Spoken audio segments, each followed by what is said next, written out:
கிறிஸ்துக்குள் மிகவும் பிரியமானவர்களே, கர்த்தராகிய இயேசு கிறிஸ்து நாமத்தினாலே உங்களை வாழ்த்துகிறேன். இந்த காலை வேளையில் உங்களோடு பேசுவதில் எனக்கு மிகுந்த சந்தோஷத்தை கொடுக்கிறது. இன்னைக்கு நம்ம எதை குறித்து பார்க்க போகிறோம்னா, கவலைங்கிற ஒரு டாப்பிக்கை குறித்து நம்ம பார்க்க போகிறோம். நீர்மொழிகள் 12:25, மனுஷனுடைய இதயத்தில் கவலை அதை ஒடுக்கும். ஆம் பிரியமானவர்களே, நம்ம கவலைப்பட்டால் நம் சரீரம் ஆட்டோமேட்டிக்காக அது பலவீனமாக ஆயிரும். உங்கள் இதயத்தில் உள்ள கவலை உங்கள் சரீரத்தை சோர்வடைய பண்ணும். அதனால் நம்ம கவலைப்படாமல் இருக்கணும்னு சொல்லி தான் ஆண்டவர் விரும்புகிறவராய் காணப்படுகிறார். கவலை உங்களுக்குள்ளே இருக்கும்போது பயம் ஆட்டோமேட்டிக்காக அது வர ஆரம்பிச்சிடும். பயம் வந்தால் என்ன செய்யும்? நம்மளால் எந்த வேலையுமே செய்ய முடியாது. ஒரு ப்ராப்பராக எந்த ஒர்க்கையுமே செய்ய நமக்கு பலன் இராது. எதுக்கெடுத்தாலும் அதில் உள்ள நிறைய மிஸ்டேக் பண்ணுவோம், நிறைய தடைகள் உண்டாகும். அதனால் நீங்கள் கவலைப்பட்டுக்கிட்டே இருந்தீங்கன்னா ஒரு கான்ஸ்டன்ட் பவர் உங்களுக்கு இருக்கவே இருக்காது. கவலைப்படுவதனால மத்தேயு 6:27 கவலைப்படுகிறதுனாலே உங்களில் எவன் தன் சரீர அளவோடு ஒரு முளத்தை கூட்டுவான். வேதவசனமே அப்படி சொல்லிக்கிறது. நம்ம வீணாக கவலைப்படுறதுனால நம்ம சரீரத்தில் ஒரு மாற்றத்தை நம்மளால் உண்டு பண்ண முடியுமா? ஒன்றுமே நம்மளால் செய்யவே முடியாது. ஆனால் நம்ம ஆண்டவர் நம் வாயில் சொல் புறவாதற்கு முன்னே நம்ம என்ன பேசுவோம், என்ன செய்வோம் அப்படிங்கிறது அறிந்திருக்கிற கர்த்தராக இருக்கிறார். அந்த ஆண்டவருக்கு உங்களுடைய கவலைகள் தெரியாமல் போய்விடுமா? நிச்சயமாய் தெரியும். உங்கள் வாழ்க்கையை அவர் டிசைன் பண்ணி வச்சுருக்காரு. நீங்கள் உங்கள் வாழ்க்கையை டிசைன் பண்ணல. நம்ம நினைக்கிறோம் ஒவ்வொன்றையும் நம்ம எல்லாம் நம்மளுடைய பலத்தால் செய்கிறோம் அப்படின்னு நம்ம நினைக்கிறோம். கிடையவே கிடையாது. கர்த்தர் நம்முடைய வாழ்க்கையை அழகாய் நேர்த்தியாய் டிசைன் பண்ணி வச்சிருக்கிறார். திருப்பியே நம்ம ஏன் கவலைப்படணும்? கவலைப்படாமல் ஒவ்வொரு நாளும் நம்ம ஆண்டவரை நம்பி வாழ கற்றுக்கொள்ளணும். கவலைப்படுறதுனால நம்மளுடைய ஆத்மா ஆவி எல்லாமே அப்படியே சோர்வுட்டு போயிடும், அப்படியே டவுன்னாக ஆயிரும். நம்ம கவலைப்படாதபடி அவனுடைய பாதத்தில் காத்திருந்து அவர்கிட்ட கிருபையை பெற்றுக்கொள்ளணும். ஏன் நம்ம சோர்ந்து போகணும்? எங்கள் போதகர் அடிக்கடி ஒரு வார்த்தை சொல்லுவார், நம்ம ஆண்டவர் நமக்கு செய்யாமல் யாருக்கு செய்வா? நம்ம கர்த்தர் நமக்கு மாத்திரம்தான் அவர் செய்ய வல்லமையுடையவராய் காணப்படுகிறார்.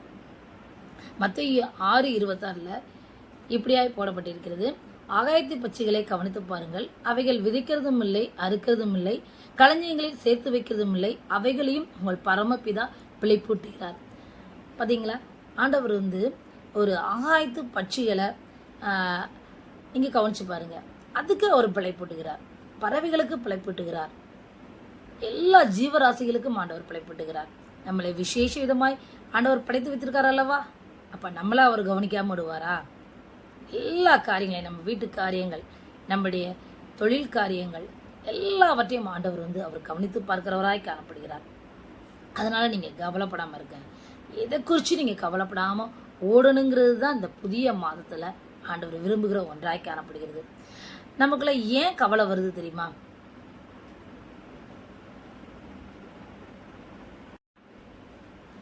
நமக்குள்ள ஏன் கவலை வருகிறது தெரியுமா? நாம் அநேக நேரத்தில் அவரை நம்புகிறோம், விசுவாசிக்கிறோன்னு ஆனால் நம்ம சொல்லிக்கிறோம். ஆனால் சொல்லிக்கிட்டு என்ன செய்கிறோம்? நம்மளை நாமே ஏமாற்றிக்கிட்டு இருக்கோம். ஆண்டவர் மேலே நம்பிக்கை இல்லாமல் அவர் செய்ய மாட்டாரோ அப்படின்னு சொல்லிட்டு உங்கள் வாய் வேணால் சொல்லாமல் இருக்கலாம், அங்கே உங்கள் மனசு நினைக்கிறதா காணப்படுகிறது. நம்ம ஆண்டவரை முழுமையாக நம்புனா நம்ம ஆண்டவர் செய்ய மாட்டாருன்னு கவலைப்படுவோமா? நல்லா யோசிச்சு பாருங்க. ஆண்டவர் மேலே நம்பிக்கை இருந்தால் நீங்கள் கவலைப்படுவீங்களா? கர்த்தர் எப்படியாவது யாரை கொண்டாவது என்னுடைய காரியங்கள் எல்லாவற்றையும் செய்து முடிப்பார் என்று நீங்கள் நம்புவீங்க. ஒரு பஸ் போய்கிட்டு இருந்ததாம். அது ஒரு மலை பிரதேசத்தில் அந்த பஸ்ஸை ஓடிட்டு போயிட்டு இருந்திருக்காங்க. நிறைய பயணிகள் இருந்திருக்காங்க. அப்போ திடீர்னு பார்த்தா பஸ்ஸு ஸ்டக்காகி அப்படியே போகிற மாதிரி இருந்தது. திடீர்னு பார்த்தா அது வேகமாக ஸ்பீடாக போகிற மாதிரி இருந்தது. அப்போ உள்ள பயணிகள்லாம் ஐயோ பஸ்ஸுக்கு ஏதோ ஒன்று ஆயிடுச்சு அப்படின்னு சொல்லிட்டு ரொம்ப பயப்பட ஆரம்பிச்சிட்டாங்களாம். பார்த்தா டிரைவர்கிட்ட போய் முன்னாடி போய் கேட்டதுக்கு கண்ட்ரோல் சரியாக இல்லை அப்படின்னு அவர் சொல்லியிருக்கிறாரு. அப்போ பஸ்ஸில் உள்ள எல்லாருமே ரொம்ப பயப்பட ஆரம்பிச்சிட்டாங்க. ஐயோ மலை பிரதேசமாக இருக்குது, மலையிலேருந்து கீழே விழுந்துருமோ, ஐயோ நம்ம உயிருக்கு ஏதோ ஆகிருமோ அப்படின்னு சொல்லிட்டு ரொம்ப பயப்பட ஆரம்பித்தாங்க. அப்போ பார்த்தா ஒரு குட்டி பிள்ளை மட்டும் என்ன செஞ்சுட்டு இருந்தீங்கன்னா, அது வாட்டுக்கு ஒரு செல்ஃபோன் வச்சுக்கிட்டு அது வாட்டுக்கு கேம் விளையாடி ஜாலியாக சிரிச்சுக்கிட்டு. இங்கே பஸ்ஸுக்குள்ளே ஒரு பெரிய கலவரமே, ஒரு போராட்டமே நடந்துருக்கு. அந்த குட்டி பிள்ளை மட்டும் அது பாட்டுக்கு சிரிச்சுக்கிட்டு அது பாட்டுக்கு விளையாண்டுக்கிட்டே இருந்திருக்கு. அப்போ பக்கத்தில் உள்ள ஒரு ஆள் கேட்டிருக்கிறாரு, ஏன் பாப்பா எல்லாரும் எப்படி பயந்துக்கிட்டு இருக்கோம், நீ பாட்டுக்கு ஹாயாக சிரிச்சிட்டு இருக்க அப்படின்னு சொல்லி அந்த சிறுபிள்ளைகிட்ட கேட்டிருக்காரு. அப்போ அந்த பிள்ளை என்ன சொன்னது தெரியுமா, இந்த பஸ்ஸை ஓட்டுறது எங்கள் அப்பா தான், நான் எதுக்கு பயப்படணும், எங்கள் அப்பா என்னை பத்திரமா கொண்டு போய் சேர்த்துருவாங்க. எங்கள் அப்பா இன்னைக்கு மட்டுமா இந்த வண்டியை ஓட்டுறாங்க, எங்கள் அப்பா எப்போவும் இந்த பஸ்ஸை எங்கள் அப்பா தான் ஓட்டுவாங்க, பத்திரமா கொண்டு போய் சேர்த்துருவாங்க அப்படின்னு அந்த சின்ன பிள்ளை சொன்னதான். பார்த்தீங்களா, அந்த சிறு பிள்ளையை போல இருதயம் நமக்குள்ள காணப்படுகிறதா? அவர் மேலே உண்மையான நம்பிக்கை நமக்கு இருந்தால் நம்ம கவலையே பட மாட்டோம். யோபை போல நம்ம சொல்லுவோம், என்னை கொன்று போட்டாலும் உன் மேலே நம்பிக்கையாக இருப்பேப்பா அப்படின்னு நம்ம சொல்லுவோம். அப்படிப்பட்ட நம்பிக்கை நமக்குள்ளே வருகிறதா? அப்படிப்பட்ட ஒரு நம்பிக்கை நமக்குள்ளே வரும்போது நம்ம கவலை ஒரு நாளுமே நம்ம படவே மாட்டோம். ஆண்டவர் இந்த புதிய மாதத்தில் நீங்கள் எதை குறிச்சியும் கவலைப்படாதீங்க. பிள்ளையை குறித்து கவலைப்படுறீங்களா? பிஸ்னஸ் சரியில்லைன்னு கவலைப்படுறீங்களா? இந்த தேவையெல்லாம் அந்த மாதத்தில் நான் எப்படி சந்திப்பேன், என் கடன் பிரச்சனைலாம் எப்படி மாறும்னு கவலைப்படுறீங்களா? கவலையே படாதீங்க. ஆண்டவர் மேலே அவங்க பாரத்தை வச்சுருங்க. ஆண்டவர் எல்லாவற்றையும் சரி பண்ணுவார். அவர் விரும்புறது நீங்கள் அவர்கிட்ட நம்பிக்கையாக இருக்கீங்களா, நீங்கள் கேட்குறீங்களா? இதைத்தான் ஆண்டவர் எதிர்பார்க்குறார். ஆனால் அநேக வேளையில் நம்மளால் அந்த இதை செய்யவே முடியாமல் போய்விடுகிறது. இந்த நாளில் இந்த புதிய மாதத்தில் ஆண்டவரே உங்களை நம்பியிருப்பேன்ப்பா, உடைய பாத்தில் நான் காத்திருப்பேன்ப்பா, நீங்கள் எனக்கு இருக்கீங்க, எனக்கு என்னப்பா கவலை அப்படின்ட்டு சொல்லி பாருங்க. உங்களுடைய பாரங்கள் எல்லாம் நீங்கள் அப்படி சொல்லும்போது மனசளவில் நீங்கள் ரொம்ப ரிலாக்ஸ் ஆகிடுவீங்க. இந்த சிறு குழந்தையை போல நம்ம இருதயம் காணப்படட்டும். இந்த சிறு குழந்தை எப்படி அவங்க அப்பாவை நம்பினது போல நம்முடைய பரம தகப்பனாகிய நம்ம இயேசு கிறிஸ்துவை நம்ம நம்புவோம். கவலையை நம்ம எப்படி மேற்கொள்ளணும்னு தெரியுமா? நம்ம இருதயத்தில் வாக்குத்தத்த வசனங்கள், நிறைய வசனங்கள் இருக்கு. நம்மளை தேற்றுகிற வசனங்கள், ஆற்றுகிற வசனங்கள், எச்சரிக்கிற வசனங்கள், ஏகப்பட்ட வசனங்கள் நம்ம பைபிளில் இருக்கு. நம்ம வாக்குத்தத்த வசனங்களை பிடித்துக்கிட்டு மறுபடியும் நம்ம சொல்லுவோம். அப்படியே கவலை வந்தோடனே அப்படியே சோர்ந்து போய் நம்ம மூளையில் படுத்துடக்கூடாது. அது பிசாசின் தந்திரம். அந்த பிசாசின் தந்திரத்தை நம்ம ஜெயிக்கணும். வசனத்தை மறுபடியும் நீங்கள் சொல்லும்போது உங்களுக்குள்ள இருக்கிற கவலை சோர்வெல்லாம் அப்படியே போயிடும். நீங்கள் இப்படி மனசில் எடுத்துக்கோங்களேன், ஆண்டவர் எனக்கு இன்னைக்கு டெஸ்ட் வச்சிருக்கிறாரு அப்படின்னு எடுத்துக்கோங்க. நான் அநேக வேளையில் நான் அப்படி தான் நினைப்பேன். ஏதாவது ஒரு சோர்வோ ஒரு கவலையோ எனக்குள்ள வரும்போது ஏதாவது என்னுடைய சுய பலத்தால் அதை ட்ரை பண்ணி செய்ய பார்த்துக்கிட்டே இருப்பேன். திருப்பி ஆண்டவர் அப்படியே மனசுக்குள்ளே உணர்த்துற மாதிரி இருக்கும். சரி ஆண்டவருடைய பாதத்தில் அப்படியே விழுவேன். ஆண்டவர் இந்த டெஸ்ட்டை என்ன வச்சிருக்காரு, இந்த டெஸ்ட்டில் நான் ஜெயிக்கணும், சாத்தானை ஜெயிக்க விட்டுறக்கூடாது, ஆண்டவரை நான் இது பண்ணிடக்கூடாது அப்படின்னு சொல்லிட்டு மனசுக்குள்ளே நினச்சிட்டு அன்றைக்காய் பொறுமையாக நான் காத்திருந்து செபிப்பேன். அது அப்படியே அந்த கவலை, அந்த பிரச்சனை அப்படியே விலகி போவதை நான் எத்தனையோ நாட்கள் நான் பார்த்துருக்கிறேன். நீங்கள் கவலையை எப்படி மேற்கொள்ளுங்க, ஆண்டவர் கண்டிப்பாக உங்களுக்கு ஜெயத்தை தருவார். இந்த நாளில் உங்களை நான் கவலைப்படக்கூடாதுன்னு நான் சொல்கிறேன். இன்னொரு இடத்துல நம்ம வேதத்தில் போடப்பட்டிருக்கு, நம்ம கவலைப்பட வேண்டும்னு போடப்பட்டிருக்கு. என்னடா கவலைப்படாதீங்கன்னு சொல்கிறாங்க, கவலைப்படுங்கன்னு சொல்கிறாங்க அப்படின்னு நினைக்கிறீங்களா? நம்ம கவலைப்படக்கூடாது. நம்ம எதற்காக கவலைப்பட வேண்டும்? நம்ம வேதவசனத்தை பார்ப்போம். எபிரேயர் 2:4. இவ்வளவு ரட்சிப்பை குறித்து நம் கவலையற்றிருப்போமானால் தண்டனைக்கு எப்படி தப்பித்துக் கொள்வோம்? ஆம் பிரியமானவர்களே, நம்ம ரட்சிப்பை குறித்து நம்ம கவலைப்படணும். கர்த்தர் நம்மளை அவருடைய வேற பெற்ற ரத்தத்தினால நம்மளை மீட்டு கொண்டிருக்காரு. அந்த ரட்சிப்பை நம்ம ஒரு காலம் நம்ம இழந்தே போகக்கூடாது. இந்த ரட்சிப்பை ஒவ்வொரு நாளும் காத்துக்கொள்ளணும். அதை குறித்து ஒரு கவலை நமக்கு எப்போவுமே இருக்கணும்.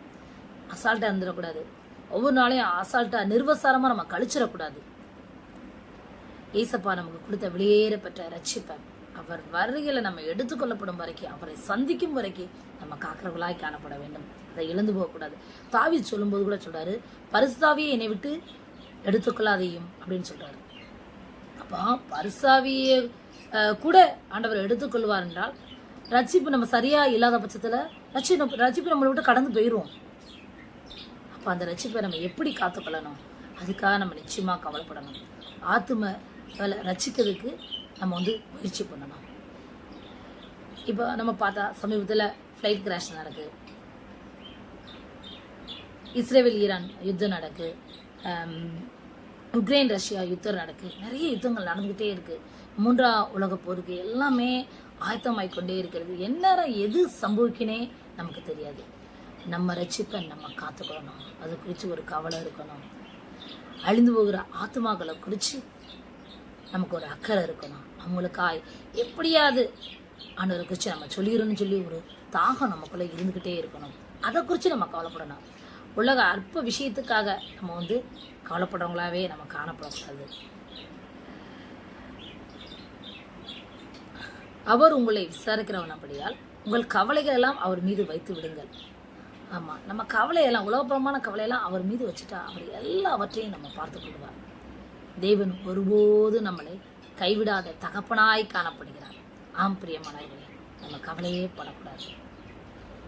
தேவ ராஜ்யத்தை குறித்து மாத்திரம்தான் நம்மளுடைய கவலை இருக்கணும். கவலை ஈர்க்க வேணும், கவலைப்படணும். நம்ம ஆண்டவருடைய ரகசிய வருகை வரும்போது நம்ம குடும்பமாய் எடுத்துக்கொள்ளப்பட வேண்டும்.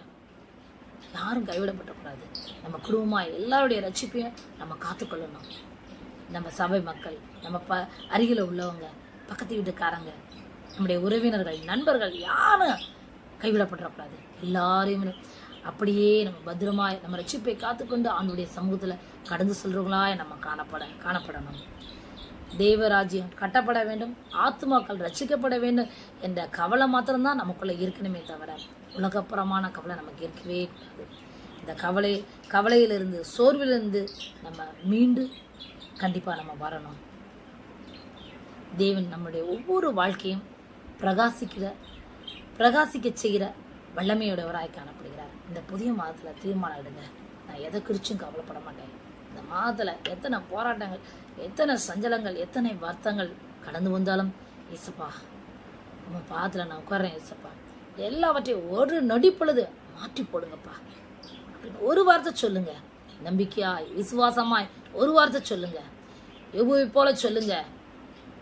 கொன்றுபட்டாலும் உன் மீது நம்பிக்கையாயிருப்பேன்னு சொல்லுங்க.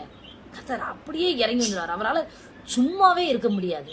என் பிள்ளை எவ்வளோ இதை என்னை நம்பியிருக்கா அப்படின்னு ஓடோடி வந்து உங்கள் கவலைகள், உங்கள் பாரங்கள், உங்கள் பிரச்சனைகள் எல்லாத்தையும் சால்வ் பண்ணி தருவார். பிரியமானவர்களே, இந்த நாளில் நம்ம உலகமான காரியத்தில் கவலைப்படாதபடி நம்முடைய ரட்சிப்பை குறித்து கவலைப்படுவர்களாய் மாத்திரம் நம்ம காணப்படுவோம். தேவன் அந்த செய்தியை ஆசீர்வதிப்பாங்க. இந்த செய்தி உங்களுக்கு புரோஜனமாக இருக்கும் என்று நான் கர்த்தருக்குள் விசுவாசிக்கிறேன். புரோஜனமற்றவள் தேவன் என்னையும் ஒரு புரோஜனமுள்ள பாத்திரமாய் மாற்றுவாராக. சமூகத்தில் என்னை தாழ்த்துகிறேன் அப்பா. தேவன் தான் உங்களை ஆசீர்வதிப்பாங்க. God bless you. இந்த புதிய மாதத்தின் அத்தனை ஆசீர்வாதங்களையும் ஒரு தடையின்றி, ஒரு குறைவின்றி தேவன் உங்களுக்கு தர இந்த வீடியோ பார்க்குற அத்தனை பேருக்காக நான் ஜெபிக்கிறேன். இயேசுவின் நாமத்தில் தேவன் பெரிய காரியங்களை செய்வராக, அழுகை செய்வராக அந்த மாதம் முழுவதும். ஆமென்.